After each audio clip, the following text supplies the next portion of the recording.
আসসালামু আলাইকুম ওয়া রাহমাতুল্লাহি ওয়া বারাকাতুহ।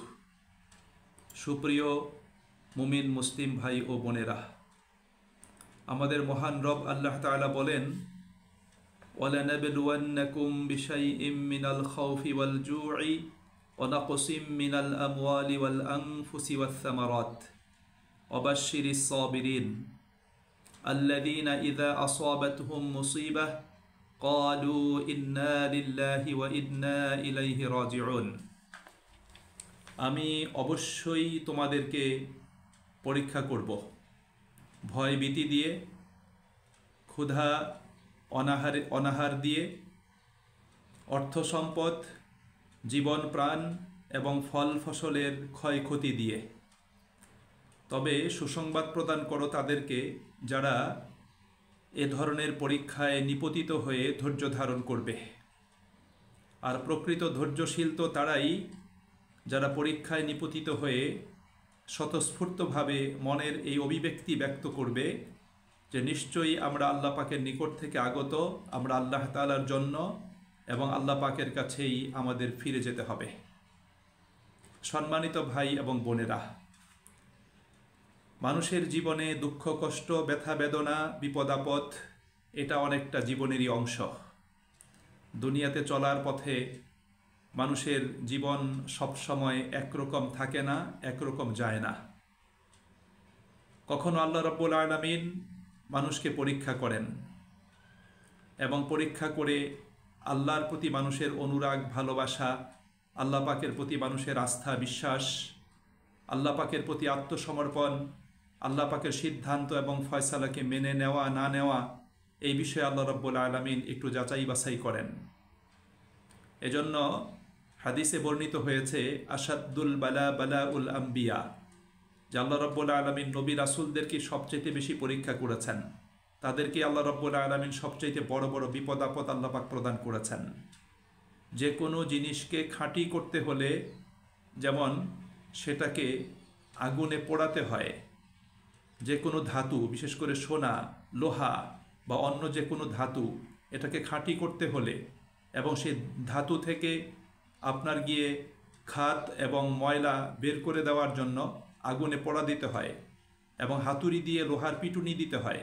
তারপরে সেই ধাতব দ্রব্যটা সেটা খাঁটি হয় এবং সেটা দিয়ে নিজের কাঙ্ক্ষিত অলংকার এবং জিনিসপত্র তৈরি করা যায়।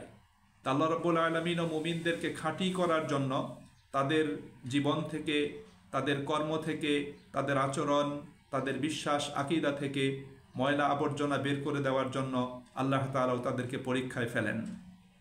কখনো কখনো মানুষ নিজের কর্মদোষে পরীক্ষায় পতিত হয়, তার জীবনে বিপদ আপদ দুঃখ কষ্ট নেমে আসে। আবার কখনো দুষ্ট লোকের কারণেও তার জীবনে দুঃখ কষ্ট দুর্দশা তার জীবনে নেমে আসে। বিপদ আপদে অনেক সময় মানুষের জীবন সংকীর্ণ হয়ে যায়, প্রশস্ত পৃথিবী তার কাছে খুবই কোণঠাসা হয়ে যায়, সংকীর্ণ হয়ে যায়, তখন সে কোনো উপায় খুঁজে পায় না। সম্মানিত ভাই এবং বন্ধুরা, তাই আমরা বিপদ আপদে কষ্টে নিপতিত হলে আমরা কোন পথ এবং পন্থা অবলম্বন করব, সেই মর্মে আমাদেরকে আল্লাহ সুবহানাহু ওয়া তাআলা কোরআনুল কারীমে এবং রাসূল করিম সাল্লাল্লাহু আলাইহি সাল্লাতু ওয়াস সালাম এই মর্মে আমাদেরকে কিছু দিক নির্দেশনা প্রদান করেছেন। যেমন সম্মানিত ভাই এবং বন্ধুরা, বিপদ আপদে দুঃখ কষ্ট মুসিবতে পতিত হলে মুমিনদের যেই বিষয়গুলো করণীয়, তন্মধ্যে প্রথম বিষয়টি হলো তাকে ধৈর্য ধারণ করতে হবে। যেমন আল্লাহ রাব্বুল আলামিন কোরআনুল কারীমে মুত্তাকীদের গুণ আলোচনা করতে গিয়ে বলেছেন সূরা বাকারার 177 নম্বর আয়াতে, ওয়াস-সাবিরিনা ফিল বাসাই ওয়াদ-দাররাই ওয়া হিনাল বাস, যে প্রকৃত মুত্তাকী তারা যারা অর্থ কষ্টের সময়, বিপদ আপদের সময় এবং শত্রুর মোকাবেলায় সত্য মিথ্যার দ্বন্দ্বের সময় যখন তারা যুদ্ধে অবতীর্ণ হয় তখন তারা ধৈর্য ধারণ করে। সুতরাং যে কোনো বিপদ আপদ নিজের ব্যক্তিগত জীবনে আসুক, পারিবারিক জীবনে আসুক, সেটা অর্থ সংকট আকারে আসুক অথবা অন্য কোনো বিপদ আপদ আকারে আসুক, সেই সময় মুমিনকে অবশ্যই ধৈর্য ধারণ করতে হবে। এটা আল্লাহ রাব্বুল আলামিনের অন্যতম প্রধান একটা নির্দেশ। আর রাসূল করিম সাল্লাল্লাহু আলাইহি ওয়াসাল্লাম এই মর্মে বলেছেন, আস-সাবরু ইনদা সাদমাতিল উলা, প্রথম যখন বিপদের ধাক্কাটা লাগে তখনই যে ধৈর্য ধারণ করা হবে সেটাই হলো প্রকৃত ধৈর্য ধারণ। অর্থাৎ বিপদের সূচনাতেই ধৈর্য ধারণ করতে হবে। এটা হলো আমাদের জন্য সবচেয়ে বড় প্রয়োজন। দ্বিতীয় যেই বিষয়টা দরকার বিপদের সময়, সেটা হলো শান্ত এবং অবিচল থাকা। বিপদের সময় বিচলিত না হওয়া, অশান্ত না হওয়া, বরং শান্ত মনে অবিচল থেকে সেই বিপদ কাটিয়ে ওঠার জন্য তাকে কি করতে হবে? চেষ্টা করতে হবে। এটাই হলো শরীয়ী নির্দেশ। তৃতীয় হলো, আপনি বিপদে পতিত হলে, দুঃখ কষ্ট মুসিবত আপনার জীবনে আসলে আপনি করণীয় স্থির করতে হবে এবং বিকল্প পথ অবলম্বন করে সেই বিপদ থেকে মুক্ত হওয়ার জন্য, মুক্তি লাভের জন্য চেষ্টা করতে হবে। এটাও সবরের আরেকটা অর্থ। অর্থাৎ আপনাকে লক্ষ্যে পৌঁছার জন্য এবং যেখানে বাধাপ্রাপ্ত হয়েছেন, যেখানে বিপদ এসেছে, যেখানে জীবনকে কোণঠাসা করে ফেলা হয়েছে, সেখান থেকে উত্তরণের জন্য বিকল্প পথ অবলম্বন করা, বিকল্প রাস্তা বের করে আপনাকে এগিয়ে যেতে হবে। মনে করেন আপনি কোথাও যাচ্ছেন, পথে আপনি রওনা হয়েছেন, কিন্তু কিছু দূর যাওয়ার পরে আপনি দেখলেন সেই পথটা আপনার জন্য নিরাপদ না, অথবা পথে ব্যারিকেড দেওয়া হয়েছে, তাহলে আপনি সেখানে বসে থাকলে তো গন্তব্যে পৌঁছতে পারবেন না। আপনাকে বিকল্প পথ অবলম্বন করে আপনার গন্তব্যে পৌঁছার জন্য চেষ্টা করতে হবে। 4 নম্বর বিষয়টি হলো আল্লাহ পাকের কাছে সাহায্য প্রার্থনা করতে হবে। যে কোনো বিপদ আপদের সময়, মুসিবতের সময়, দুঃখ দুর্দশার সময়ে আল্লাহ পাকের শরণাপন্ন হতে হবে। আল্লাহ রাব্বুল আলামিন এই বিষয়টি আমাদেরকে কোরআনুল কারীমে শিক্ষাদান করেছেন। আমরা প্রতিদিন সূরা ফাতিহাতে আল্লাহ পাকের কাছে এই বিষয়টি ব্যক্ত করি, ইয়াকা না'বুদু ওয়া ইয়াকা নাস্তাঈন, যে হে আমাদের মহান রব, আমরা তো তোমারই দাসত্ব করি, তোমারই ইবাদত করি এবং তোমারই কাছে আমরা সাহায্য প্রার্থনা করি। আমাদেরকে আল্লাহ পাকের কাছে সাহায্য প্রার্থী হতে হবে, কেননা বিপদ দূর করার মালিক একমাত্র আল্লাহ সুবহানাহু ওয়া তাআলা। আমি অসুস্থ হয়ে যাই, আল্লাহর কাছে সাহায্য প্রার্থনা করতে হবে। আমি অর্থ সংকটে পতিত হই, আল্লাহর কাছে সাহায্য প্রার্থনা করতে হবে। আমি ভুল করেছি, গুনাহ করেছি, আল্লাহর কাছে ক্ষমা প্রার্থনা করে তার কাছে সাহায্য চাইতে হবে। আমার কোনো একটা জিনিসের প্রয়োজন, সেটা আমার হচ্ছে না, আল্লাহর কাছে সাহায্য চাইতে হবে। অথবা আমি কোথাও বিপদে পড়ে গেছি, কেউ আমাকে বিপদে ফেলে দিয়েছে, তাহলে সেই ক্ষেত্রে আল্লাহ পাকের কাছে সাহায্য প্রার্থনা করতে হবে। রাসূল করিম সাল্লাল্লাহু আলাইহি ওয়াসাল্লাম হাদিসে বলেছেন যে ওয়াইজাস্তাআনতা ফাস্তাইন বিল্লাহ, যখন তুমি সাহায্য প্রার্থনা করবে তখন আল্লাহ পাকের কাছেই সাহায্য প্রার্থনা করবে। এমনকি তিনি বলেছেন, তোমার জুতার ফিতাটা ছিঁড়ে গেল, আল্লাহ পাকের কাছে প্রথমে বলো যে আল্লাহ আমার জুতার ফিতা ছিঁড়ে গেছে, তুমি এর ব্যবস্থা করে দাও। এই জন্য বিপদে আপদে কষ্টে মুসিবতের সময় আল্লাহ পাকের সাহায্য চাইতে হবে। আল্লাহ পাকের কাছে বলতে হবে, রব্বি আন্নি মাগলুবুন ফান্তাসির, রব্বি আন্নি মাগলুবুন ফান্তাসির, যে হে আল্লাহ, আমি তো বিপন্ন, আমি এখন মুসিবতে পতিত হয়েছি, আমি তোমার সাহায্য প্রার্থনা করছি, তুমি আমাকে সাহায্য দান করো। এটা নবী রাসূলগণের সুন্নাহ। নবী রাসূলগণ বিপদে মুসিবতে আল্লাহ পাকের সাহায্য প্রার্থনা করেছেন। আল্লাহ নবী সাল্লাল্লাহু আলাইহি ওয়াসাল্লাম আল্লাহ পাকের সাহায্য প্রার্থনা করেছেন। পঞ্চম বিষয়টা হলো যে বিপদ মুসিবতের সময় আপনাকে ইতিবাচক থাকতে হবে। অন্যায় এবং অনৈতিক কোনো পন্থা অবলম্বন করা যাবে না। আপনি সবসময় ইতিবাচক থাকবেন, আপনি সৎ পথে থাকবেন, সৎ চিন্তা করবেন এবং সৎ পথে সৎভাবে বিপদ থেকে বের হওয়ার জন্য আপনি চেষ্টা করবেন।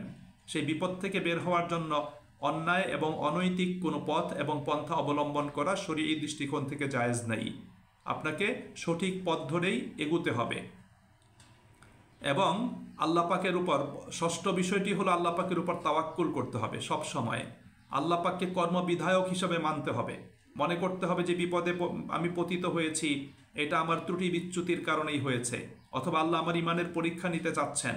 সুতরাং তাওয়াক্কুল আল্লাহ পাকের প্রতি, আস্থা আল্লাহ পাকের প্রতি রাখতে হবে, তার প্রতি নির্ভর করতে হবে। তাহলে আল্লাহ রাব্বুল আলামিন বিপদ থেকে আমাদের মুক্তির পথ আল্লাহ পাক বের করে দিবেন। যেমন আল্লাহ রাব্বুল আলামিন বলেছেন যে ওয়ামান ইয়াতাওয়াক্কাল আলাল্লাহি ফাহুয়া হাসবুহ, যে ব্যক্তি আল্লাহ পাকের উপর তাওয়াক্কুল করবে আল্লাহ রাব্বুল আলামিন তার জন্য যথেষ্ট হয়ে যাবেন। নবী করিম সাল্লাল্লাহু আলাইহি ওয়াসাল্লামের জীবনে এরকম অসংখ্য দৃষ্টান্ত রয়েছে। যেমন হিজরতের পথে আল্লাহ রাসূল যখন সাউর পাহাড়ে লুকিয়েছিলেন, সেখানে আবু বকর বলছিলেন, ইয়া রাসূলুল্লাহ, কাফেররা যদি ওদের পায়ের দিকে তাকায় আমাদেরকে দেখে ফেলবে। তখন রাসূল করিম সাল্লাল্লাহু আলাইহি ওয়াসাল্লাম বলেছেন, লা তাহজান ইন্নাল্লাহা মা'ানা, তুমি ভয় করো না, চিন্তা করো না, নিশ্চয়ই আল্লাহ পাক আমাদের সাথে আছেন, আল্লাহ আমাদেরকে হেফাজত করবেন এবং বিপদ থেকে আল্লাহ আমাদেরকে রক্ষা করবেন। এবং সর্বশেষ যে বিষয়টি রয়েছে 7 নাম্বার, সেই বিষয়টি হলো যে আমাদেরকে ভুল থেকে শিক্ষা নিতে হবে এবং ভুলকে সংস্কার এবং সংশোধন করে ফেলতে হবে। অনেক বিপদ আপদ কষ্ট মুসিবত নিজের ভুল সিদ্ধান্তের কারণে হয়ে থাকে, ভুল কর্মপদ্ধতি অবলম্বনের কারণে হয়ে থাকে। এই জন্য সেই ভুল সংশোধন করে ভুল থেকে শিক্ষা গ্রহণ করতে হবে। যেমন রাসূল করিম সাল্লাল্লাহু আলাইহি ওয়াসাল্লাম বলেছেন যে ওয়াতবিইস সাইয়্যাতাল হাসানাহ তামহুহা, তুমি যদি কোনো মন্দ কাজ করে ফেলো, তোমার জীবনে যদি মন্দ কিছু ঘটে যায় বা মন্দ কিছু বিষয়ে তুমি সম্মুখীন হও, তাহলে তুমি তাৎক্ষণিক ভালো কাজ করো, তাহলে তোমার ভালো কাজ তোমার মন্দ বিষয়টাকে কি করবে? মুছে ফেলবে। সম্মানিত ভাই এবং বন্ধুরা, এটা আমাদের জন্য খুবই গুরুত্বপূর্ণ। অর্থাৎ নিজেকে প্রতিনিয়ত সঠিক পথে রাখার জন্য চেষ্টা করতে হবে। হঠাৎ ছিটকে আমি যদি কোথাও পড়ে যাই, তাহলে সেখান থেকে উঠে নিজেকে পরিচ্ছন্ন করে আবার সঠিক জায়গায় দাঁড়াতে হবে। এটাই হলো আমাদের জন্য গুরুত্বপূর্ণ একটা বিষয়। আর মনে রাখতে হবে যে মানুষের জীবনে বিপদ আপদ কিন্তু চিরস্থায়ী না। মানুষের জীবনে কষ্ট মুসিবতও চিরস্থায়ী না। আজকে বিপদ আপদ কষ্ট আছে, আগামী দিন সেটা থাকবে না। আল্লাহ বলেছেন ইন্না মাআল উসরি ইউসরা, নিশ্চয়ই কষ্টের সাথে আপনার কি রয়েছে? সুখ রয়েছে। কাঠিন্যের সাথে সহজতা রয়েছে। এই জন্য আমাদেরকে সেই বিষয়টা মনে রাখতে হবে। সম্মানিত ভাই এবং বন্ধুরা, বিপদ আপদ কষ্ট মুসিবত নাই এমন কোনো মানুষ পৃথিবীতে নাই। যে কোনো মানুষের বিপদ আপদ কষ্ট মুসিবত আছে, তবে এক একজনের কষ্ট মুসিবত এক এক রকম, এটা আপেক্ষিক। একজনের যেটা কষ্ট সেটা আমার কষ্ট নাও হতে পারে, একজনের যেটা সুখ সেটা আমার সুখ নাও হতে পারে। এই জন্য বিপদ আপদ কষ্ট মুসিবতকে জীবনের একদম স্থায়ী পার্ট মনে করা যাবে না। মনে করতে হবে যে আকাশ মেঘাচ্ছন্ন হয়েছে, হয়তো একটু বৃষ্টি পড়বে, কিছুক্ষণ পর আবার আকাশ পরিষ্কার হয়ে যাবে। এই জন্য আমাদের মনে রাখতে হবে যে জীবনে বিপদ মুসিবত কষ্ট এসেছে, সংকট এসেছে, নিশ্চয়ই কষ্ট মুসিবত সংকট দূর হয়ে যাবে। তাই আল্লাহ পাকের উপর তাওয়াক্কুল রেখে, তার প্রতি আস্থা ও বিশ্বাস রেখে, তার শরণাপন্ন হয়ে, তার সাহায্য প্রার্থনা করে নিয়মতান্ত্রিক পদ্ধতিতে, কোরআনিক পদ্ধতিতে, রাসূলের সুন্নাহর পদ্ধতিতে সেই বিপদ মোকাবেলার জন্য, বিপদ থেকে উত্তরণের জন্য আমাদেরকে চেষ্টা করতে হবে। আল্লাহ আমাদের সকলকে প্রথমত সকল বিপদ থেকে হেফাজত করুন। আর জীবনে বিপদ মুসিবত কষ্ট আসলে আল্লাহ পাক সেই বিপদ দূর করে দিন, এবং আল্লাহ আমাদের সকলকে সাহায্য করে আমাদের জীবনে স্বস্তি, শান্তি এবং নিরাপত্তা প্রদান করুন। আসসালামু আলাইকুম ওয়া রাহমাতুল্লাহি ওয়া বারাকাতুহু।